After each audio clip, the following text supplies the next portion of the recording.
يا رب بالمصطفى بلغ مقاصدنا واغفر لنا ما مضى يا واسع الكرم. يا رب بالمصطفى بلغ مقاصدنا واغفر لنا ما مضى يا واسع الكرم. يا أكرم الخلق ما لمن ألوذ به سواك عند حلول الحادث العامم. يا رب بالمصطفى بلغ مقاصدنا واغفر لنا يا واسع الكرم. ولن يضيق رسول الله جاهك بي إذا الكريم تجلى باسم منتقم.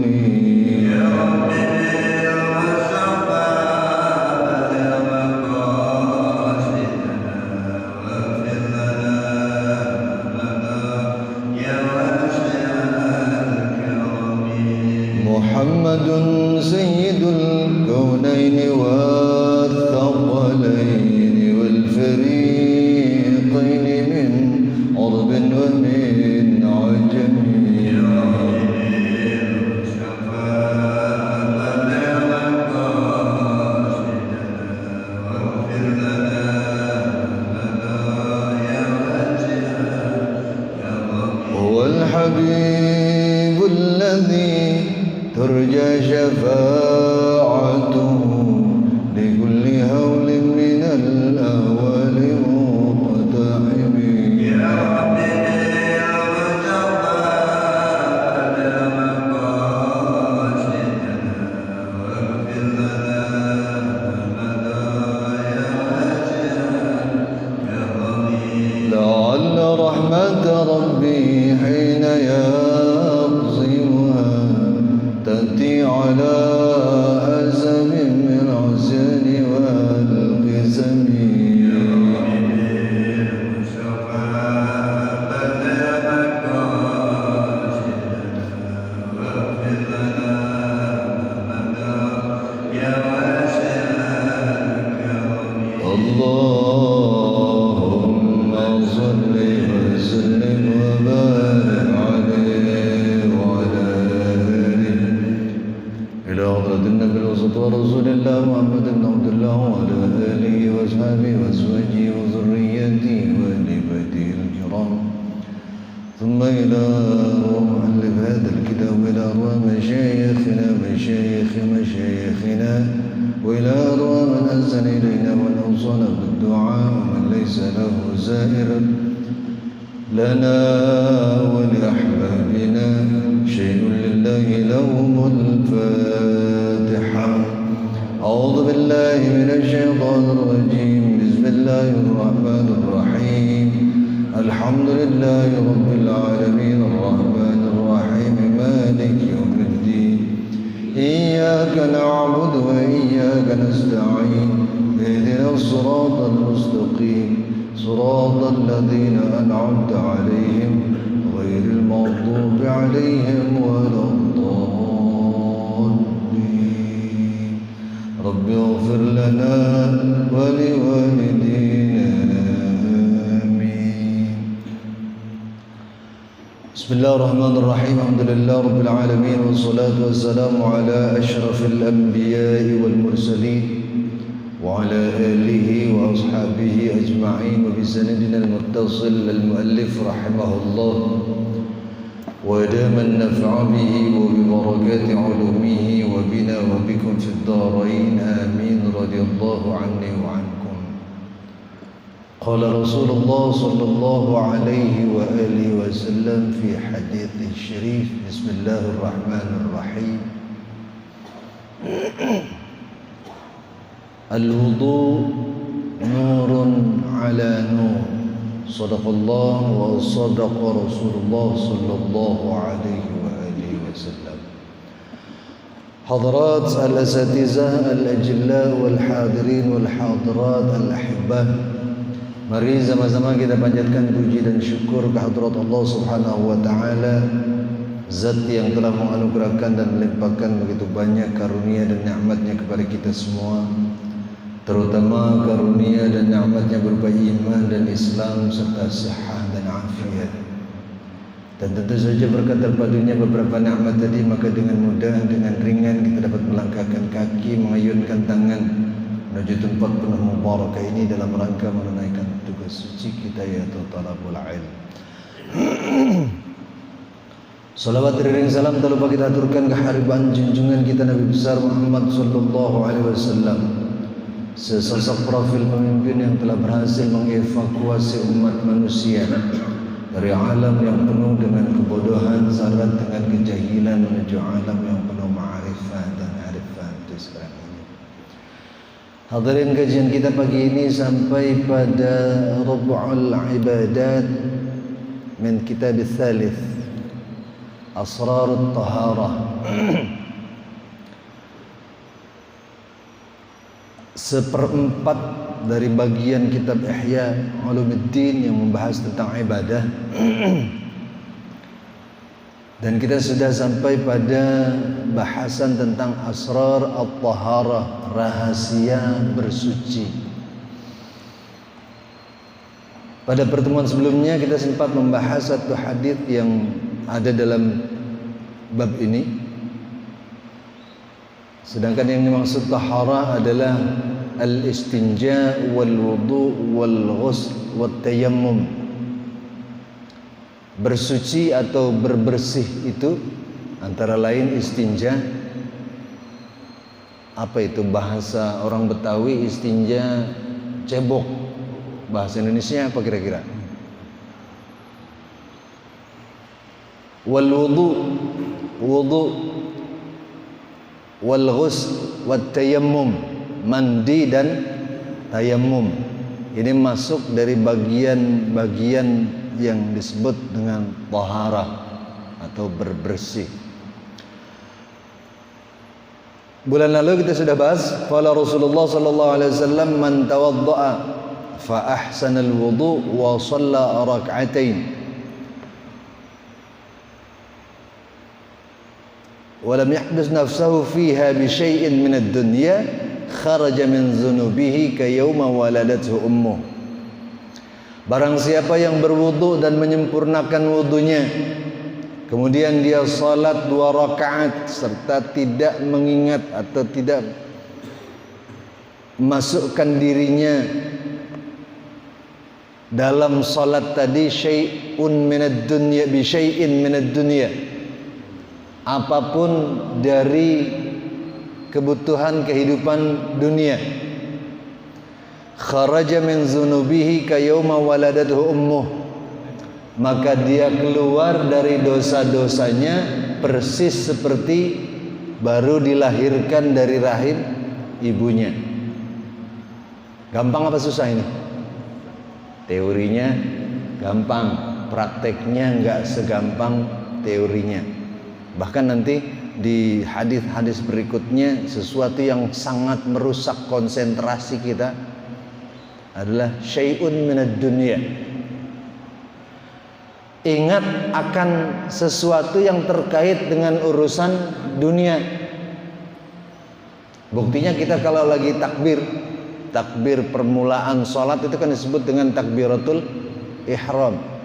Artinya takbiratul ihram, takbir yang mengharamkan kita untuk mengingat apapun, atau takbir yang mengharamkan kita untuk mengerjakan apapun selain dari apa yang terkandung dalam sholat, dari gerakan sholat, ucapan sholat. Kalau kita melakukan gerakan lain atau ucapan lain di luar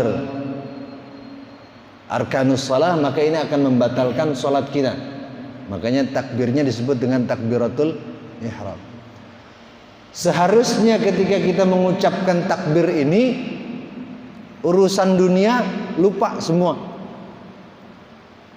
Yang ada dalam ingatan kita, yang ada dalam fokus kita adalah Allah, tidak ada yang lain.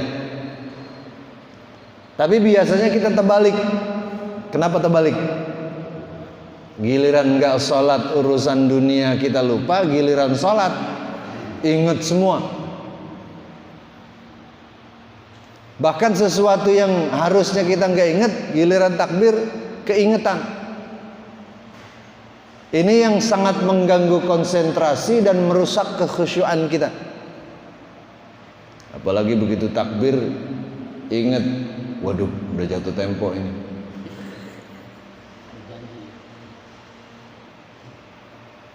Mana belum ada persiapannya, ditarik udah ini motor. Kira-kira bisa khusyuk nggak kalau ingat begitu? Apa yang kita ingat? Urusan dunia apa Allah? Nah makanya orang yang benar-benar bisa melupakan urusan dunianya ketika dia salat sunnah 2 rakaat yang disebut dengan salat sunnah wudu, bonusnya sangat besar. Allah janjikan dia keluar dari seluruh dosanya dan dia keluar dalam keadaan suci persis seperti baru dilahirkan dari ibunya. Cuman bagaimana ya caranya supaya bisa kayak gitu, supaya kita bisa melupakan urusan dunia kita sepenuhnya. Begitu takbir udah nggak ingat apa-apa.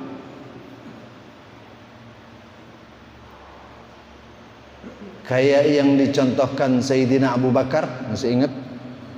Saat menancap anak panah di punggung beliau, para sahabat menyarankan, ya Amirul Mukminin, anak panah yang menancap di punggung Anda sebaiknya dicabut. Apa kata beliau? Ya, boleh kalian mencabutnya, tetapi tunggu saya berwudu. Beliau wudu, kemudian salat, begitu takbir, anak panah dari punggungnya dicabut, beliau enggak berasa. Kenapa? Karena benar-benar mengimplementasikan apa yang disebut dengan takbiratul ihram, melupakan urusan dunianya, sehingga anak panahnya dicabut aja nggak tahu. Dan bukan hanya itu, dulu cara untuk menghentikan pendarahan adalah merubah luka yang robek karena sesuatu yang tajam itu menjadi luka bakar. Itu dicabut, darahnya mengalir. Untuk menghentikan darahnya dikasih benda panas, batu dibakar dulu atau apalah gitu yang panas, ditempelkan situ. Itu rasanya kayak apa? Luka ditempelkan benda panas, kira-kira rasanya kayak apa? Kalau kita lagi sholat kemudian diperlakukan kayak itu, apa yang terjadi? Bisa batal sholatnya. Bukan hanya bisa batal, bahkan kadang mungkin kita marah, sakit amat kan gitu. Seharusnya apa yang disebut dengan takbiratul ihram itu melupakan kita pada urusan dunia. Nah kalau sudah benar-benar kayak gini, berarti salat kita istimewa. Ketika salat kita istimewa, komunikasi kita istimewa kepada Allah, maka apa yang Allah berikan pada kita pun suatu yang istimewa. Tapi lantas jangan kemudian kegeeran, sekarang mah nggak apa-apa kita berbuat dosa yang banyak, besok asal habis dosa kita wudu, salat sunnah 2 rakaat, selesai udah. Selesai nggak kira-kira? Belum tentu juga. Karena syaratnya tadi, jangan terkait apapun di hatinya, sekecil apapun mengenai urusan dunia. Ini yang rasanya bagi kita sulit. Ini yang rasanya bagi kita belum bisa untuk kita implementasikan dalam salat kita. Dalam hadis lain, hadis juga yang memberikan stimulasi buat kaum mukminin untuk berwudu. Wa qala Rasulullah sallallahu alaihi wasallam, man zakara Allah inda wudu'ih tahara Allah jasadahu kullah, wa man lam yadhkur wa man lam yadhkurillah lam yuthhar minhu illa ma asabal ma. Barang siapa ketika dia berwudu dia ingat Allah. Nih perhatikan, wudu ingat Allah, maka Allah akan mensucikan seluruh tubuhnya. Apa bedanya dengan ketika kita wudu nggak ingat Allah? Wa man lam yadhkurillah lam yuthhar minhu illa ma asabal ma. Tetapi barang siapa yang berwudu dengan tanpa ingat kepada Allah, maka yang suci hanya bagian anggota wudunya saja. Bagian anggota wudu, seluruh tubuh apa enggak? Enggak. Hanya wajah, tangan, kepala, kaki. Telinga kan sunnah. Kalau wudunya nggak ingat Allah, maka yang bersih, yang suci bagian itu saja. Ini filosofisnya ya. Tetapi kalau dia ingat Allah, lagi wudu ingat Allah, apalagi dalam hatinya, ya Allah bersihkan pula penyakit-penyakit yang ada di hatiku. Sambil kita niat mengangkat hadas kecil yang ada di tubuh kita, sambil minta kepada Allah untuk membersihkan penyakit-penyakit yang ada di hati kita. Emang kita punya penyakit apa enggak di hati? Yang paling tahu keadaan hati kita ya kita. Bisa enggak kita tanya orang? Rasanya orang paling nebak-nebak. Yang paling tahu kondisi hati kita, kita. Indikasinya gampang. Kalau orang yang punya penyakit hati asal ngelihat orang seneng dia susah, itu artinya sehat nggak tuh? Ada yang kayak gitu? Banyak. Berarti banyak yang sakit. Sakit apa? Bukan sakit hati, penyakit dalam hati. Karena kalau ada orang yang punya sifat dan sikap kayak gini, berarti kan ada hasad di dalam hatinya, ada dengki di dalam hatinya. Hati-hati, dengki ini sangat berbahaya. Karena kata Rasulullah, dengki itu sifatnya kayak api. Api yang membakar kayu bakar. Dia bisa menghilangkan kebaikan-kebaikan yang kita lakukan karena sifat ini. Kalau ada sifat ini kemudian dia bisa menghilangkan kebaikan-kebaikan yang kita lakukan, rasanya lama-lama pahala kita habis. Oleh karenanya penyakit ini harus disembuhkan. Dan sayangnya obatnya nggak ada di apotik, nggak bisa dibeli dengan resep dokter. Siapa yang bisa mengobati? Yang paling bisa mengobati penyakit hati kita, ya kita sendiri. Dengan apa? Dengan berzikir, dengan bersolawat, dengan banyak munajat kepada Allah, minta supaya hati kita dibersihkan.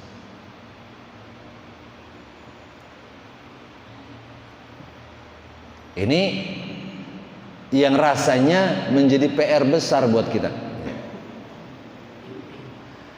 Wudu ingat Allah. Sekarang kalau ditanya, kita kalau wudu kira-kira ingat Allah apa enggak? Kalau yang lagi wudu ingat Allah, bagus. Berarti sudah bagus dia. Kenapa sudah bagus? Karena Allah akan membersihkan seluruh tubuhnya. Tetapi kalau yang enggak, ya yang bersih yang bagian anggota wudu doang. Tapi biasanya rasanya orang kayak kita kalau lagi wudu lupa sama Allah. Apalagi kalau wudunya di tempat wudu masjid, ada temennya. Udah buka keran aja masih ngobrol. Udah buka keran masih ngobrol. Seharusnya kan udah konsentrasi, ini mau wudu, mau mengangkat hadas gitu ya, supaya bisa mendekat kepada Allah. Seharusnya dari situ sudah mulai konsentrasi. Ketika kita connect kepada Allah saat berwudu, maka Allah akan membersihkan seluruh tubuh kita. Apalagi kalau dilengkapi seperti apa yang saya ucapkan tadi. Ini kata para sufiyin menjadi kunci. Kunci untuk apa? Kunci Allah memberikan kekuatan bagi kita untuk menghempaskan, membuang penyakit-penyakit yang ada dalam hati.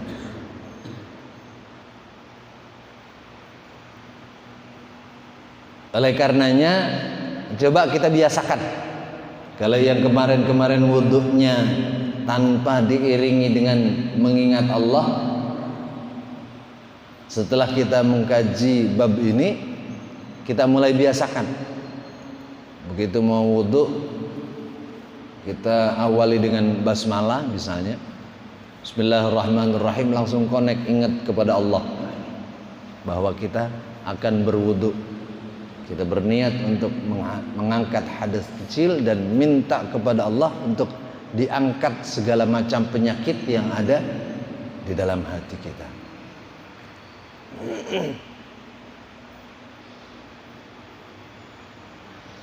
Kemudian di hadis lain yang juga dikutip oleh Al-Ghazali menjadi asrarut tahara, menjadi dasar asrarut tahara adalah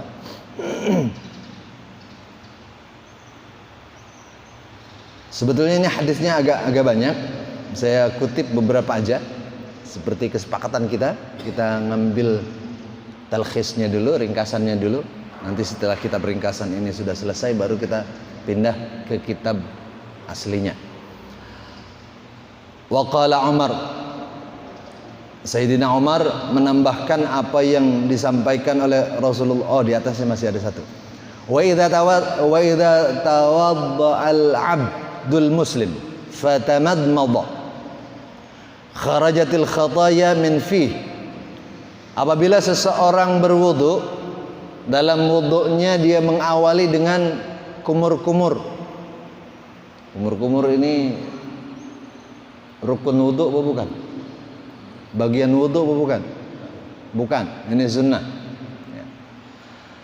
Kalau seseorang melakukannya kharajatil khataya min fih, maka kesalahan-kesalahan, dosa-dosa yang disebabkan oleh mulutnya keluar berbarengan dengan dia mengeluarkan air dari mulutnya. Susah apa gampang? Ilok, cuma kumur-kumur doang nggak mau. Biasanya kan orang cari yang praktis ya. Itu mah sunnah, nggak usah. Yang wajib-wajib aja, yang rukun-rukun aja, yang sunnah jangan. Kalau dilakukan maka kompensasinya luar biasa dari Allah Subhanahu wa taala.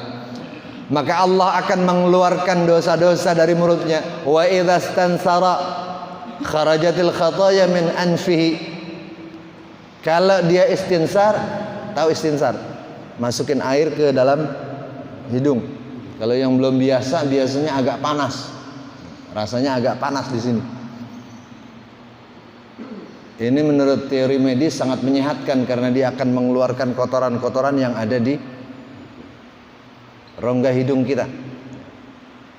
Selain menyehatkan, kata Rasulullah, apabila dia memasukkan air ke dalam hidungnya, kharajatil khataya min anfih, maka akan keluar dosa-dosa dari hidungnya. Hidung kita pernah berdosa apa enggak? Nggak usah pakai dicari-cari dah. Yang jelas mah apapun dari anggota tubuh kita rasanya pernah berbuat dosa. Baik yang kita lakukan secara sengaja atau yang kita lakukan secara tidak sengaja. Cara mengentaskannya, cara menghilangkannya dengan itu, dengan berwudu. Wa idza ghasala wajhahu kharajatil khataya min wajhi. Apabila dia membasuh wajahnya, maka keluarlah dosa-dosa dari wajahnya. Hatta takhruja min tahti ashfari ainai. Sampai dosa-dosa itu keluar dari kelopak, bawah kelopak matanya. Kelopak mata yang ditumbuhi bulu mata itu disebut ashfar dalam bahasa Arab. Keluar dari situ dosa-dosa yang ada di wajah kita ketika kita membasuh wajah. Fa idza ghasala yadayhi kharajatil khataya min yadayhi hatta takhruja min azfarihi. Apabila dia membasuh tangannya, maka dosa-dosanya akan keluar dari tangan tadi sampai keluar dari bawah kuku-kukunya. Ini diilustrasikan sangat luar biasa. Sampai keluarnya aja dikasih tahu. Cuman jangan diliatin, mentang-mentang katanya dosa keluar dari bawah kukunya, lagi wudu dilihat, mana dia nggak kelihatan. Emang dosa kelihatan? Kalau kelihatan mah orang Pondok Ungu udah rajin-rajin ibadah semua. Masjid penuh, sholat apapun banyak yang berjamaah. Kalau dosanya kelihatan, kenapa? Paling nggak malu lah kelihatan orang. Lagi jalan misalnya di belakang ngikutin banyak banget, lah dosanya banyak amat itu dia. Malu gak kira-kira? Ya paling enggak untuk menghilangkan rasa malu pada manusia, kita mendekat kepada Allah. Padahal manusia bukan ukuran mestinya. Jangan dijadikan ukuran. Ukuran yang benar adalah malu kepada Allah.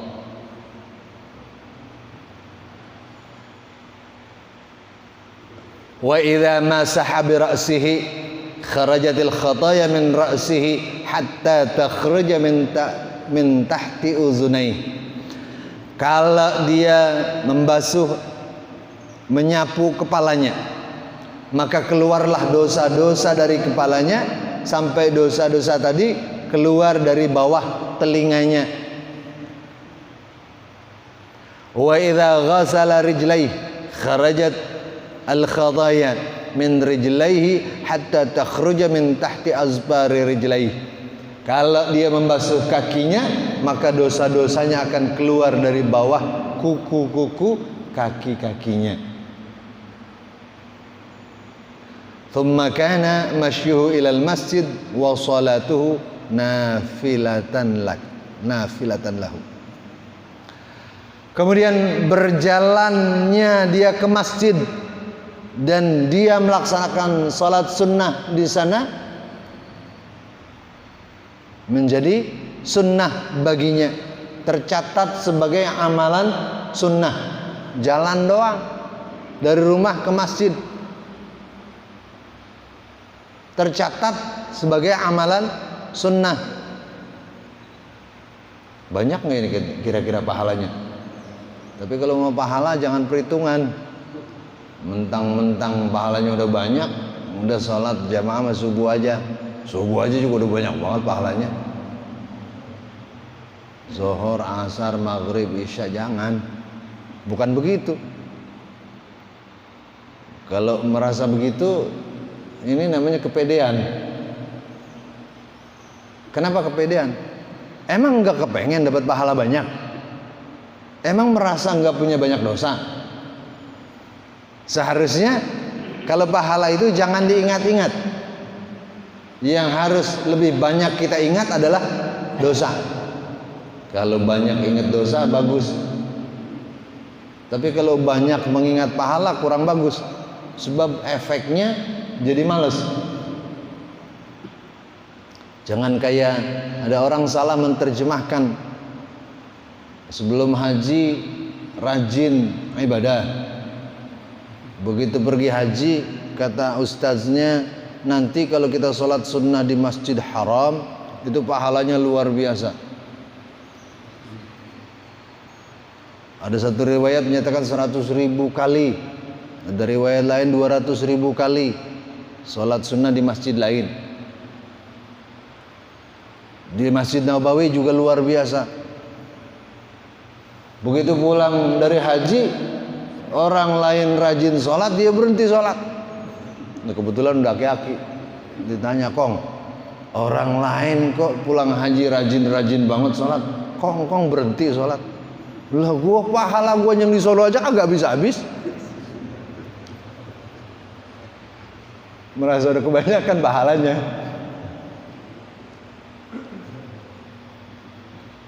Ini tentu sikap yang nggak bener ya.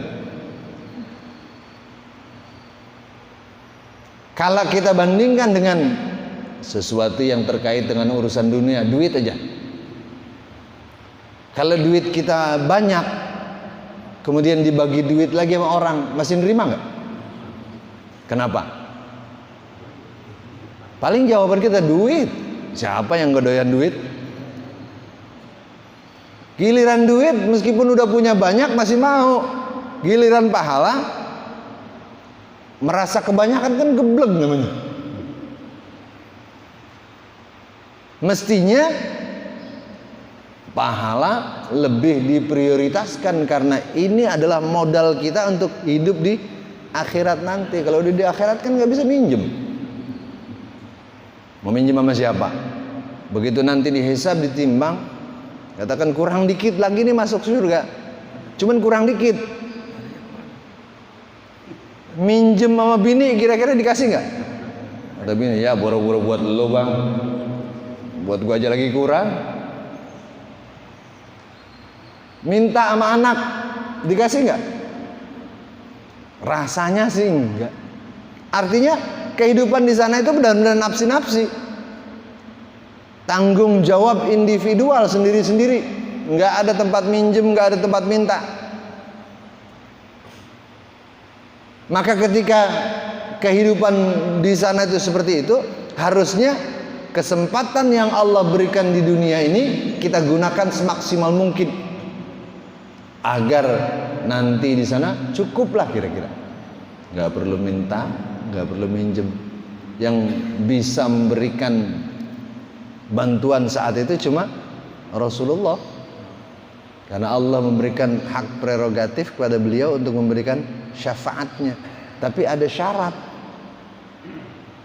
Orang yang dikasih bantuan oleh Rasulullah kira-kira orang yang dikenal apa yang nggak dikenal. Misalnya kita mau minjem duit sama orang, itu orang kenal kagak, tahu kagak alamat kita, ujug-ujug mau minjem, kira-kira dikasih apa enggak? Paling enggak ditanya dulu, lu siapa? Tinggal di mana kan gitu.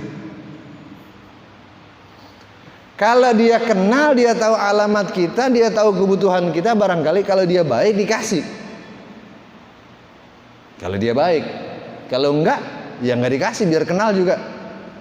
Jangankan orang lain, sama saudara aja juga susah kadang-kadang. Logikanya ketika kita ingin mendapatkan syafaat dari Rasulullah, harusnya kita mengakrabkan diri dulu kepada beliau. Bagaimana caranya? Kan beliau udah nggak ada. Caranya dengan banyak bersolawat kepada beliau. Kalau kita banyak bersalawat, nanti insya Allah tersambung konektivitas antara kita dengan Rasulullah. Rasulullah tahu siapa dari umatnya yang banyak membaca salawat dan siapa yang nggak pernah membaca salawat. Nanti ada kodenya, Rasulullah ngeliat. Ini mah pengen dapat syafaat, baca salawat kagak pernah. Pede lagi. Nggak apa-apa, dah salat kita nggak sempurna, nanti juga ada Rasulullah, ntar juga dikasih syafaat.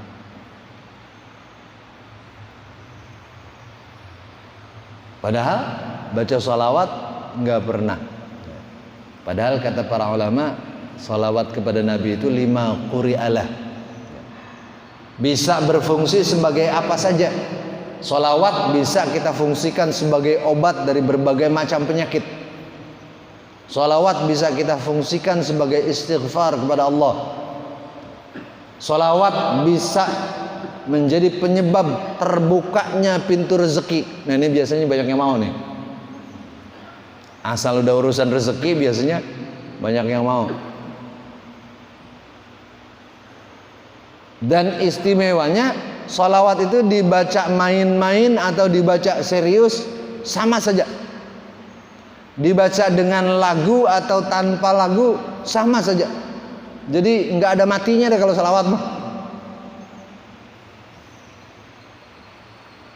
Dan nggak ada efek. Maksudnya nggak ada efek. Bagaimana? Kayak amalan-amalan tertentu yang dilakukan oleh para sufiyin, kan ada yang harus dilakukan dengan petunjuk mursyid, petunjuk guru.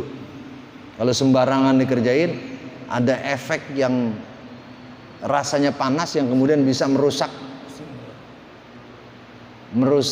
apa namanya, kerja otak kita. Ada orang yang baca hizib, mestinya ukurannya sekian, dia baca sekian, kemudian jadi stres, jadi gila. Ada nggak yang kayak gitu? Ada. Udah pengalaman, udah tahu. Ini kenapa? Karena bukan ukurannya. Tapi kalau sholawat nggak pakai begitu-begitu. Kalau saya tanya berapa banyak baca sholawat dalam sehari, ada nggak yang baca sholawat 1000 kali? Kagak ada yang jawab. Berarti masing-masing emang jarang-jarang baca sholawat ya. Jarang-jarang baca sholawat. Kepengen dapat syafaat, kepengen dapat pertolongan dari Rasulullah, baca sholawatnya aja nggak pernah.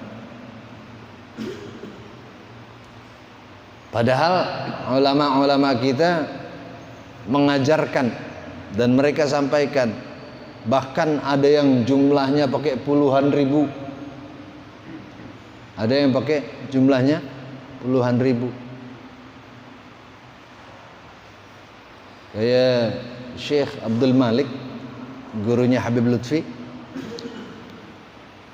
itu menurut beliau dalam sehari membaca salawat tidak kurang dari 5.000 kali. Tidak kurang dari 5.000 kali. Kita 100 saja kagak pernah. Atau paling ya kalau lagi inget. Kalau lagi ingat. Padahal salawat ini memberikan efek yang sangat-sangat luar biasa.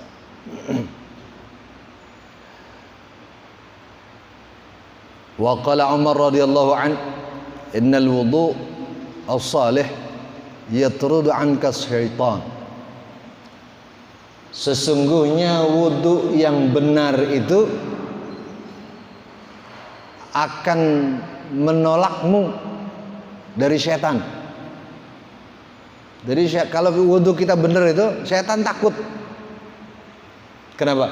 Karena kita punya protektor, punya pelindung. Apa pelindung kita? Wudu. Cuman wudunya harus benar. Kriteria wudu benar kayak gimana? Bukan sekedar niat, cukup syarat dan rukun, tapi dilengkapi dengan zikir, ingat kepada Allah. Kalau udah kayak gini, kata Sayyidina Umar, bisa menjadi pelindung bagi pelakunya dari gangguan setan. Setan banyak apa sedikit sih? Di sekitar kita ada setan apa enggak? Biasanya kan kalau disebut setan, konotasi kita setan itu ya makhluk halus, nggak kelihatan gitu ya. Padahal setan itu kan cuma sifat. Makhluk apa aja yang punya kriteria mengajak orang untuk berbuat tidak baik, mengajak orang untuk berbuat sesuatu yang menentang apa yang diperintahkan Allah, memunculkan was-was, memunculkan kekhawatiran di dada seorang manusia, ini disebut dengan setan. Jadi provokator lah kira-kira. Kita sudah hafal banget dalam surat An-Nas, setan itu dikategorikan makhluk yang yuwaswisu fi sudurin nas, alladzi yuwaswisu fi sudurin nas, yaitu yang mengipas-ngipaskan kekhawatiran, mengipas-ngipaskan was-was dalam hati manusia. Itu namanya setan. Makhluk apa? Minal jinnati wan nas, baik dari kelompok jin atau kelompok manusia. Temen meski jogrogannya sama kita, sama-sama manusia, tapi ngajakinnya maksiat mulu, ngajakinnya yang jelek-jelek mulu, yang dilarang mulu, maka temen itu namanya, cuman jangan dibilang lu setan kali ya, ngajakin gua maksiat mulu. Marah gak kira-kira dia? Gak marah lah, cukup dalam hati aja. Bukan cuma teman, bahkan kadang-kadang istri bisa jadi setan. Makanya saya sering bilang ke jamaah saya, makanya istrinya suruh ngaji, jangan sampai pada jadi setan. Kenapa? Karena berapa banyak istri yang memprovokasi suaminya untuk melakukan hal-hal yang tidak benar menurut ajaran agama, dengan motivasi ingin mencapai kehidupan dunia yang lebih baik. Berapa banyak orang yang tadinya jujur gara-gara diprovokasi oleh bininya jadi gak jujur. Ada gak orang sini yang kayak gitu? Kalau ada bini yang kayak gitu, tukar tambah aja pak. Ayam. Padahal kan mestinya sang istri itu menjadi navigator bagi suami. Kalau suami udah agak melenceng sedikit, istrinya mengingatkan, ya, jangan lakukan itu karena ini tidak benar. Ini baru istri yang berfungsi dengan baik. Ini mah istrinya malah ngipas-ngipasin, bang lo geblek deh bang. Kerja bareng sama tetangga sebelah, tempat kerja bareng, bosnya sama, ngapa dia udah kayak kita belum? Awal-awal suaminya bilang dia mah dapat yang haram, panas, nggak bagus. Tapi tiap hari dinyanyiin lagu yang sama, itu juga mikir juga suami, iya ya. Yang tadinya jujur udah mulai terpengaruh setan. Hati-hati. Bahkan bisa jadi menghilangkan kejujuran sekalipun karena diprovokasi oleh pasangan hidupnya. Nah kalau yang kayak gini, ini namanya yuwaswisu fi sudurin nas. Ini masuk dalam kelompok kategori setan. Jangan-jangan kita juga sering jadi setan? Bener pak? Kalau kita mengajak orang lain untuk melakukan sesuatu yang tidak baik, ya kita berarti setan. Jujur aja dah, kita sering jadi setan. Untuk diri kita sendiri, bahkan untuk orang lain. Kapan kita jadi setan untuk diri kita sendiri? Kalau lagi malas sholat, kadang kita bikin undang-undang sendiri, apalagi lagi di perjalanan macet, pakai alasan udah nggak usah sholat deh hari ini mah, Allah juga tahu macet banget, besok juga masih ada nggak yang kayak gitu? Nah ini berarti lagi jadi setan.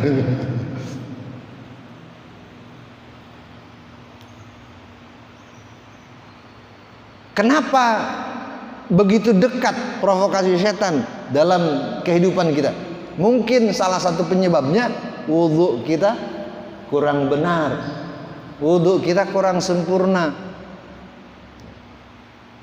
Kalaupun secara syarat dan rukun mungkin sempurna, mungkin kurang tadi, kurang unsur lain. Hati kita tidak dikonek kepada Allah Subhanahu wa ta'ala. Wa qala Mujahid, man istata'a alla yabita illa tahiran zakiran mustaghfiran falyaf'al fa innal arwah tub'atu ala ma qabada alaih. Kata Syekh Mujahid, barang siapa yang enggak bisa tidur kecuali dalam keadaan suci, zikir, beristighfar, maka hendaklah dia lakukan itu.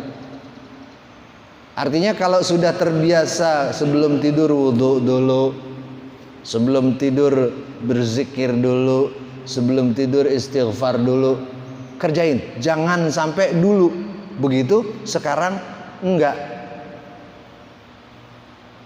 Kenapa? Karena kata beliau, ruh ini ketika akan dicabut persis seperti masih diletakkan di tempatnya. Kalau ketika akan dicabut, ketika ruh masih bersemayam di tubuh kita, kita sering berzikir, beristighfar, sering dalam keadaan suci, maka malaikat akan mencabutnya ketika kita dalam keadaan seperti itu. Artinya, kalau akhir kehidupan dunia kita berakhir dalam keadaan suci, dalam keadaan berzikir, dalam keadaan beristighfar, bagus apa enggak? Bahkan ada garansi dari Rasulullah sallallahu alaihi wasallam, barang siapa yang akhir kalimat yang keluar dari mulutnya kalimat la ilaha illallah, kata Rasulullah, dakhalal jannah, pasti masuk surga.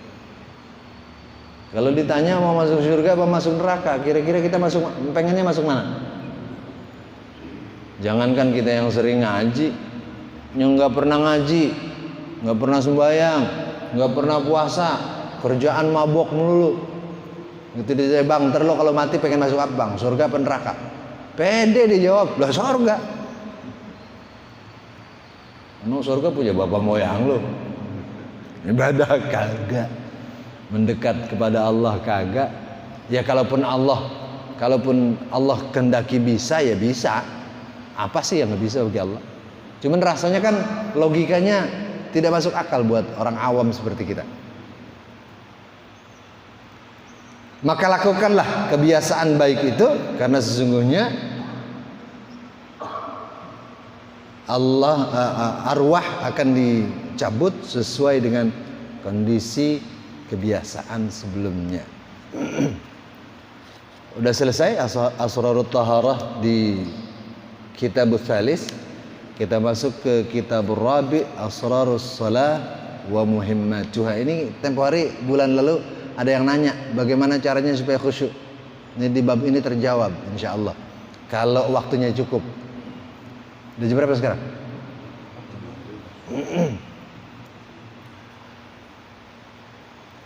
Fa inna salat imaduddin wa asamul yaqin wa ghurratut ta'at. Salat ini menjadi tiang agama, kita udah tahu persis. Menjadi penolong keyakinan, penguat keyakinan kita dan seterusnya kita tahu persis. Ketika salat itu berfungsi sebagai hal seperti yang disebutkan tadi, maka harusnya salat itu dilakukan dengan prinsip-prinsip syarat rukun yang diajarkan para fuqaha. Jangan kurang syarat, jangan kurang rukun. Kalau kurang syarat, kurang rukun, insya Allah sholatnya nggak sah.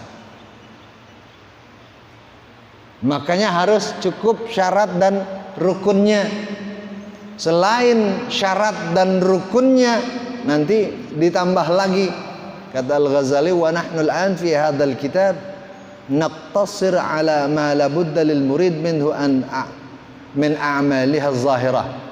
Yang dimaksud bahasan beliau, kita hanya mempersempit pembahasan tentang syarat sah salat, rukun salat. Bukan itu yang dimaksud. Tetapi lebih pada asrarul batini, asraruha al-batinah. Rahasia-rahasia batin, rahasia-rahasia yang terkandung dalam salat.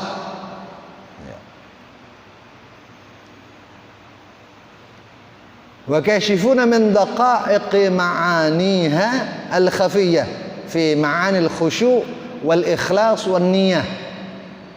Dan kita akan membahas secara detail dari makna yang tersembunyi yang terkandung dalam salat, seperti khusyuk, ikhlas, niat. Kalau khusyuk masuk dalam salah satu rukun salat. Masih ingat rukun salat ada berapa? 13. Tambah 1 dengan khusyuk jadi berapa? Jadi 14. Kira-kira salat kita banyakan yang sah apa banyakan yang enggak sah? Kalau khusyuk jadi salah satu rukun, kira-kira salat kita banyakan yang sah apa banyakan yang enggak? Banyakan yang enggak rasanya. Kenapa? Susah banget kita salat supaya khusyuk. Paling kita top-topnya khusyuk kita itu kalau lagi takbiratul ihram doang. Allahu Akbar, khusyuk itu. Begitu tangannya sampai di atas ini, khusyuknya udah berkurang. Begitu baca doa istiftah langsung ingat, ya Allah, pintu belum dikunci lagi, mana kagak ada orang di rumah. Khusyuk apa enggak itu kira-kira? Kalau khusyuk maka gak bakal ingat pintu belum dikunci. Untungnya khusyuk bukan salah satu rukun. Jadi meskipun kita sholat nggak pakai khusyuk, ya kalau cukup syarat rukunnya, insya Allah sholatnya sah. Cuman nilainya beda-beda. Kalau yang kekhusyuannya bagus, tentu nilainya lebih bagus. Kalau yang nggak pakai khusyuk, ya paling pas-pasan dah. Sekedar sah saja.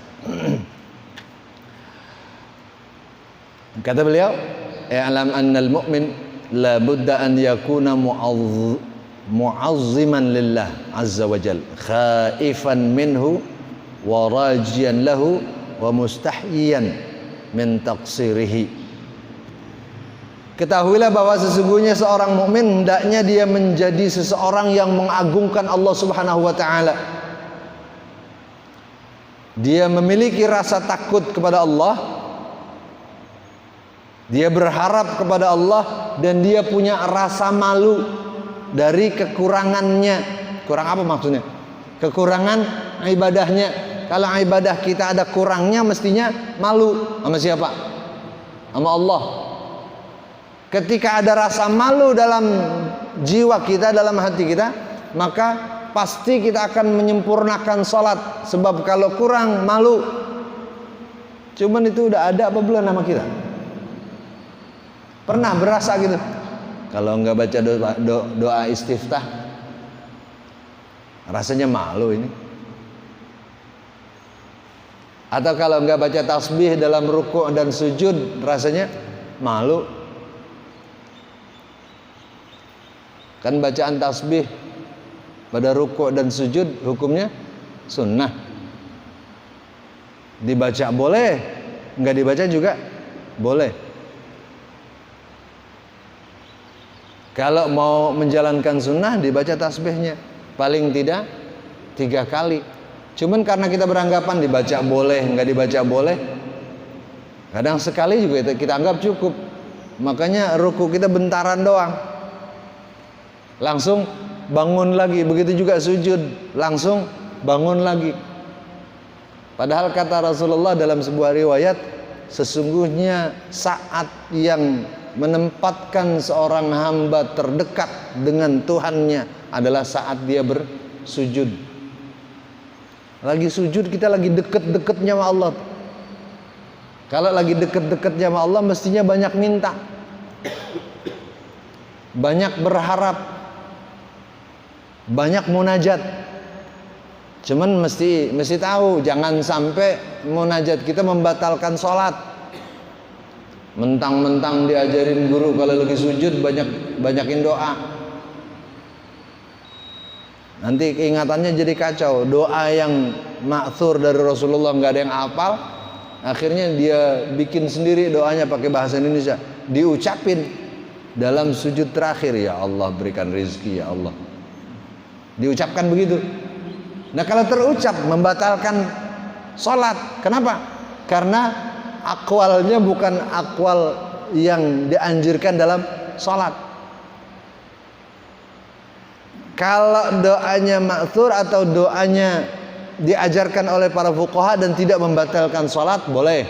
Kayak misalnya untuk memperpanjang sujud, selain kita baca tasbih yang biasa, Subhana rabbiyal a'la wa bihamdi, baca sujud tilawah misalnya, doa sujud tilawah, masih ingat? Di sujud terakhir supaya lebih lama. Kalau masih pengen lebih lama juga, sementara kita ada harapan dalam hati untuk dapat pertolongan dari Allah, baca Rabbi adkhilni mudkhala sidqin wa akhrijni mukhraja sidqin waj'alni min ladunka sultanan nasira. Tapi sebaiknya dalam hati, sebaiknya di dalam hati. Untuk apa? Sebagai realisasi kedekatan kita kepada Allah. Kita minta kepada Allah. Allah marah apa enggak? Justru Allah senang. Karena tempat meminta solusi, tempat minta jalan keluar seharusnya kepada Allah. Kalau kita punya banyak permasalahan, mintanya kepada Allah. Kalau kita banyak keluhan, ngeluhnya kepada Allah. Insya Allah Allah akan berikan solusinya. Udah habis waktunya ya.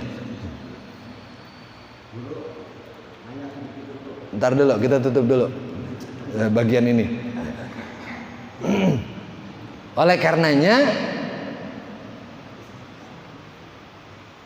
merasa malu ketika ibadah kita rasanya ada kekurangan, ini menjadi sangat baik. Dan ketika ini tidak ada, malu kepada Allah, takut kepada Allah, mengharap kepada Allah, rasanya tipis, cuman sekedar ada doang, maka ini tidak akan menimbulkan kekhusyuan dalam sholat kita. Belum lagi nanti ada berbagai macam hal yang di sini disebutkan banyak. Kalau ingat rumah misalnya, lagi sholat ingat rumah, itu sebaiknya rumahnya dijual supaya nggak ingat. Cuman ada nggak kita yang kayak begitu? Rasanya ribet. Nanti kita bahas di pertemuan berikutnya insya Allah. Sebelum saya tutup, ayo kalau ada pertanyaan disilahkan. Ada orang itu dibatu jidatnya kan kuat hitam. Apa itu tanda sujud keluar? Ada. Saya nanya sama kawan saya, kalau kata udah bebas dari api neraka, bener tuh dulu. Kalau jidatnya hitam, iya. Wah, berarti saya udah bebas dari api neraka. Lihat jidat saya hitam juga. Iya. Apakah itu kena sujud keluar? Malah saya nanya. Justru menurut para fuqaha, kalau yang jidatnya sampai hitam karena sujudnya yang nggak bener. Sujudnya nggak bener, karena sujud itu harusnya bertumpu pada tangan, ya, lutut. Ini yang menjadi tumpuan, bukan jidat. Jadi kalau jidatnya digosok-gosok yang kagak bener, ya pasti hitam. Apalagi di sejadahnya dikasih balsem. Jangan lama-lama, seminggu juga pasti hitam tuh jidatnya. Tapi apa itu yang dimaksud menjadi jaminan seseorang bisa masuk surga? Bukan. Sama sekali bukan. Mau jidatnya hitam, mau jidatnya bengkak, kalau hatinya nggak bagus, koneksinya kepada Allah kurang bagus, maka sholatnya menjadi kurang bagus. Siapa sih yang bisa jamin kita masuk surga? Bukan diri kita. Nggak ada penjamin yang bisa meletakkan kita di surga atau neraka kecuali iradahnya Allah Subhanahu wa ta'ala. Cuma memang ada orang-orang yang kulitnya sensitif, ya. Kulit jidatnya sensitif. Mungkin karpetnya agak keras, agak kasar, karena dia sering sujud jadi agak hitam. Ini kan orang-orang banyak yang GR gara-gara ada pemahaman yang salah dari ayat Al-Quran. Katanya simahum fi wujuhihim min atharis sujud. Itu orang-orang yang dekat kepada Allah itu cirinya itu, dalam di tubuhnya, di wajahnya kelihatan ada tanda bekas sujud. Padahal yang dimaksud kelihatan tanda bekas sujud bukan di sini, entar di sono. Di mana? Di lampu merah. Di akhirat. Nanti kelihatan orang yang rajin sujud wajahnya bercahaya, orang yang nggak pernah sujud wajahnya burem. Di sana nanti kelihatannya, bukan di sini. Kalau di dunia bisa kelihatan begitu, orang jadi GR, ujung-ujungnya jadi kayak gitu, Pak. Merasa jidatnya udah hitam, merasa bebas dari neraka. Nah, kalau udah merasa bebas dari neraka ini bahaya sebetulnya. Kenapa bahaya? Karena dia akan cenderung mengabaikan ibadah kepada Allah karena merasa udah bebas, dasaran jidat gua udah hitam. Nggak ada itu kayak begitu. Saya belum pernah ketemu pendapat para fuqaha yang kayak begitu. Gitu. Ada lagi? Ya. Guru majalin. Wajah bercahaya karena dekat kepada Allah. Ini bagian dari itu. Dekat kepada Allah, sering menyebut Allah, sering bersolawat, nanti bercahaya wajahnya. Bisa kelihatan nggak di dunia? Bisa jadi kelihatan, tapi nggak sembarang orang bisa ngelihat. Kalau kita bisa bedain nggak dalam segini banyaknya nih, mana yang hatinya bagus, mana yang dekat kepada Allah, bisa bedain nggak? Sama aja kelihatan, asal sama-sama habis mandi juga sama-sama bersih. Kecuali kerja di bengkel, mukanya banyak kena oli, nggak mandi, nah itu kita anggap mukanya kotor gitu. Kalau dia habis mandi, habis sabunan, bersih, ya bercahaya, sama kita. Yang dimaksud istilah seperti itu nanti di sana. Kalaupun di dunia, ya mungkin ada sebagian orang yang bisa melihatnya bukan dengan nazira, tapi dengan basira, bukan dengan mata kepala, tapi dengan mata hati ngelihatnya. Itu yang dimaksud pertanyaan tadi. Silakan. Zaman sekarang kan ada orang banyak membid'ahkan ibadah seseorang. Nah, kaitan tadi dengan sholat wudhu, sampai Rasulullah menanyakan kepada Sayyidina Bilal, Sayyidina Bilal, amalan apakah yang kau perbuat sehingga aku mendengar gesekan trompamu di surga? Dia bilang, saya mengamalkan sholat sunnah wudhu. Nah, berarti sholat wudhu ini tidak didawakan oleh Rasulullah. Ya. Apakah tadi yang dibacakan itu ayat Al-Quran atau hadis? Hadis. Yang kita baca tadi adalah hadis yang dikutip oleh Al-Ghazali dalam memberikan stimulasi, memberikan rangsangan untuk kita untuk rajin berwudu. Dalam kitab yang ditulis oleh Ayahanda Kiai Haji Mukhtar Tabrani membahas tentang ini, salat sunnah wudu.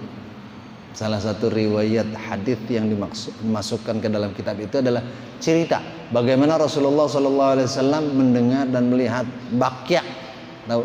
Tahu bakya? Sendalnya Sayyidina Bilal udah ada di surga sementara orangnya masih di dunia. Sampai Rasulullah terkejut, loh, hebat banget sih Bilal, sendalnya udah ada di surga. Lantas beliau bertanya di hadapan para sahabat, apa amalan yang kau lakukan sehingga Allah memperlihatkan terompahmu terlihat di surga? Kata beliau, saya mendawamkan sholat sunnah wudu. Rasulullah ngajarin apa enggak? Ngajarin. Kenapa Rasulullah pakai nanya? Ini semacam edukasi yang dilakukan oleh Rasulullah supaya sahabat-sahabat lain melakukan hal yang sama dengan yang dilakukan oleh Bilal. Buktinya Bilal dimuliakan Allah, sudah diperlihatkan terompahnya ada di surga. Kalau sendalnya ada di surga, masa orang kagak masuk? Iloh, sendal doang masuk surga. Artinya kalau kepengen kita dimuliakan oleh Allah, lakukan seperti apa yang dilakukan oleh Sayyidina Bilal. Ada orang bilang bid'ah, sebodoh amat lu mau bilang bid'ah kayak apa kayak. Kadang kan orang-orang yang bilang kayak begini ilmunya rada cetek. Ilmunya rada cetek, orang kagak ngaji mau Quran terjemah. Baca kitab kuning agak bisa. Baca kitab-kitab klasik yang membahas tentang fadail enggak mau. Maunya kembali ke sunnah. Bagaimana dia bisa mencapai petunjuk yang benar kalau kuncinya dia enggak pegang? Kita mau masuk ke rumah, rumahnya dikunci, kuncinya kita enggak punya, bisa masuk apa enggak? Cuman ngelihat dari luar doang, kita bilang, oh di dalam rumah ada ini, ada ini, ada ini. Bener apa enggak yang kita bilang? Lah kagak masuk, bagaimana lagi memberikan deskripsi tentang dalamnya? Makanya nggak usah didengerin lah. Nggak usah dibahas bid'ah itu apa yang kita lakukan ada dalilnya apa enggak, kecuali intern kita ya. Kalau intern kita boleh lah. Tapi kalau sama orang-orang begini nggak usah diladenin. Orang model kayak begini mau udah jadi batu hatinya, dia apain aja susah. Dia kritik kita baca Yasin, nggak ada dalilnya. Kita kasih dalil, begitu-gitu juga masih. Marhabanan bid'ah nggak ada dalilnya, kita kasih dalil, masih begitu-gitu juga. Emang aja lu PA. Gitu. Udah ya, kita tutup dengan bertawasul pada orang-orang tua kita yang telah mendahului kita. Mudah-mudahan kiranya Allah Subhanahu wa taala ampuni dosa-dosa mereka. Allah lipat gandakan pahala amal baik mereka dan akhirnya Allah tempatkan mereka di surga yang penuh dengan nikmat. Kita yang masih hidup, Allah berikan kita nikmat umur panjang dalam keadaan taat kepada Allah dan Rasulnya. Allah berikan kita kekuatan iman dan Islam. Allah berikan kita taufik dan hidayah. Allah berikan kita rezeki yang banyak untuk bekal ibadah kepada Allah Subhanahu wa taala. Allah jadikan anak cucu kita anak cucu yang salihin, salihat, mutamassikin bi syariatillah wa sunnati nabiyyih. Kelak kita mati mohon dimatikan dalam husnul khatimah. Ala hadhihi an-niyyah wa ala kulli niyatin salihah wa ala niyatil qabul wa tamami kulli sul. Wa ila hadratir Rasul sallallahu alaihi wasallam. Ya haqqi sayyidina Muhammad sallallahu alaihi wasallam bi karamatil anbiya. شيء لله نوم الفاتحة. أعوذ بالله من الشيطان الرجيم. بسم الله الرحمن الرحيم. الحمد لله رب العالمين الرحمن الرحيم مالك يوم الدين.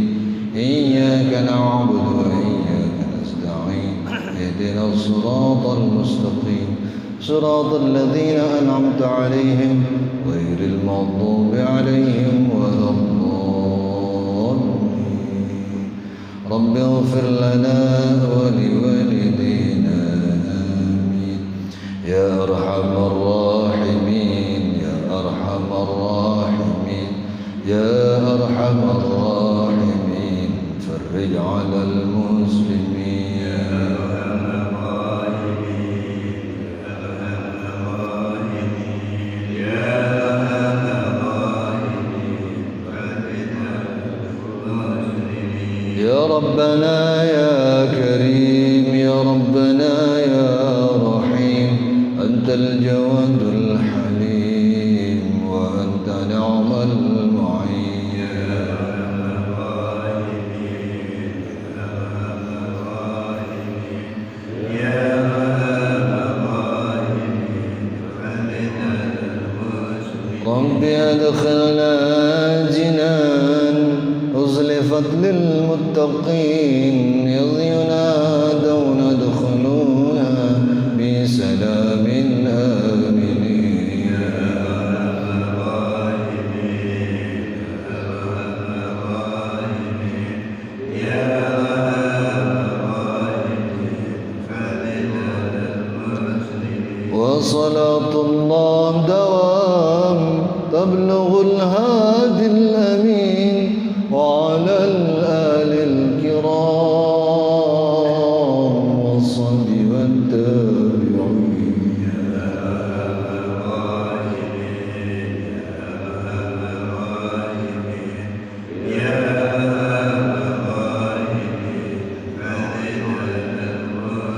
ربنا آتنا في الدنيا حسنة وفي الآخرة حسنة وقنا عذاب النار. ربنا وآتنا ما وعدتنا على رسلك ولا تخزنا يوم القيامة إنك لا تخلف الميعاد. ربنا اغفر لنا ولإخواننا الذين سبقونا بالإيمان ولا تجعل في قلوبنا غلا للذين آمنوا ربنا إنك رؤوف رحيم. صلى الله على سيدنا محمد وعلى آله وصحبه وسلم. دعواهم فيها سبحانك اللهم وتحياتهم فيها سلام وآخر دعوانا أن الحمد لله رب العالمين. Adallahu wa iyyakum. Mohon maaf atas segala kesalahan dan kekurangan. Wallahul muwaffiq ila aqwamit thoriq. Wassalamualaikum warahmatullahi wabarakatuh.